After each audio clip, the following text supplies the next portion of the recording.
Breast implant সার্জারির মাধ্যমে আমরা একটা অ্যাডাল্ট ফিমেল বা প্রাপ্তবয়স্ক মহিলার যাদের ব্রেস্ট ডেভেলপমেন্ট ঠিক মতন হয়নি, ফ্ল্যাট চেস্টেড, তাদের জন্য আমরা সাধারণত করে থাকি এবং এটা করে একদিন হসপিটালে থাকতে হয়, কিন্তু অনেক পেশেন্টই সকালে করে সন্ধ্যায় বাসায় চলে যায়। That is day case surgery বলি আমরা।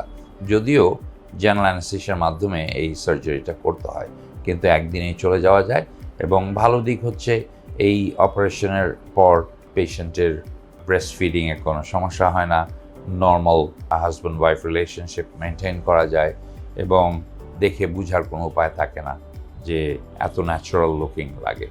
এবং চয়েস অফ ইমপ্লান্টটা ইম্পর্টেন্ট, কত সাইজের ইমপ্লান্ট দিতে হবে, তো এটা আমরা পেশেন্টের ফিগার এবং হাইট ওয়েট দেখে নির্ণয় করি এবং পেশেন্টের চয়েস বা ডিজায়ার কী সেটাও আমরা গুরুত্ব দিই। কিন্তু আমরা একটা জিনিস খেয়াল করি যে অনেক বেশি বড় সাইজ দিতে চাই না, যাতে আনন্যাচারাল লুক না দেখা যায়।